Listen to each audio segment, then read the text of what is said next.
Shabbat Shalom. Often from the darkest and most chaotic of times, the creative spirit emerges and newness sprouts forth. Like the New York City High Line, new plantings blossom through the dregs of old metallic rail tracks. This new life brings bold color and beauty to a once dull and forgotten path. Whatever else is going on, nature demonstrates resiliency. The earth wants to flourish. Nature, trees want to keep growing, keep regenerating, no matter what the circumstances. Creation itself sprouts forth from darkness. We read in the Torah, when God began to create heaven and earth, the earth being unformed and void, with darkness over the surface of the deep, and a wind from God sweeping over the water, God said, "Let there be light." And there was light. God saw that the light was good, and God separated the light from darkness. God created the world out of chaos. We are beginning to emerge from a time of chaos. COVID has arguably been one of the greatest disruptors of our lifetimes. It has disrupted our preconceived expectations. Our internalized belief systems have been challenged. Perhaps our views of social hierarchy, work, leisure, connection, and community have shifted in profound ways. Once we have found our new equilibrium, what new understandings will shape our future? What have we learned that we want to bring forward? I think about moments in Jewish history of re-emergence, the greatest of which is, of course, biblical, when the Israelites were freed from slavery. Each of us will reenact this moment at our Seder tables tomorrow and Sunday night.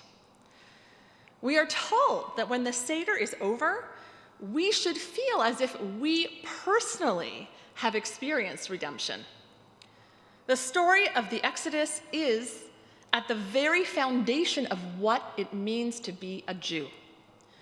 We were freed from slavery, and we were redeemed. But freedom is a process. In the desert, internally, the Israelites were still slaves. They had to shift their perception in order to find true liberation. True liberation requires patience. It requires courage. Even when we desperately want it, change can be so hard. Our usual patterns were disrupted for a long time, and we're different. We are now at a crossroads. We have an opportunity to reflect on this past year and reconsider how we want to live. What stories no longer serve you? What habits no longer support your well-being? And what behaviors lead us to joy? What relationships nurture us? What really matters to us? And what do we want to let go of? But we resist change, even when we want it. We often find ourselves throwing up our hands and saying, "It is what it is. It is what it is," as if change is impossible. Conversation closed. But if this past year has taught us anything, it has taught us that we must change. And this is a matter of perception, of believing that change is possible. My daughter and I have this ongoing discussion about perception and reality. She speculates that perhaps reality is only what we experience in our own minds. She wonders if reality is a matter of perception.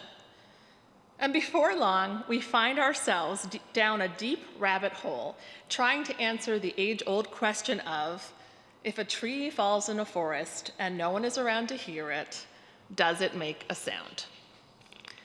By extension, we create our own narratives. During COVID, we were doing this all the time. Whether we were baking bread, walking in the park, binging Netflix, these choices may have felt like mindless defaults. But there was an intention behind each one that reflects something about ourselves. We baked bread. We needed a moment of meditation, kneading bread and creating something nourishing. We went for long walks in the park, noticing the ancient rhythms in the calendar of nature and reassuring ourselves that new growth is always happening. New possibilities are always emerging. We watched shows to get involved in a narrative outside of our own. And some of us brought home pandemic puppies, looking for some joy and love. Nurturing, nature, narrative, joy, and love, these are some of the things that we needed. And we always have needed this. Perhaps COVID reminded us of this. Making room for change requires faith. We don't know what the future will hold, but we can put one foot in front of the other towards that which tugs at our heart. The sage Hillel said, "The place that my heart holds dear, that's the place where my feet will lead me." We meet in the moment of now, between the past and the future. We have not reached a destination. Rather, we are on a path, just like the Israelites leaving Egypt, putting one foot in front of another as they moved from one reality to another, imagining what could be possible. Shabbat Shalom.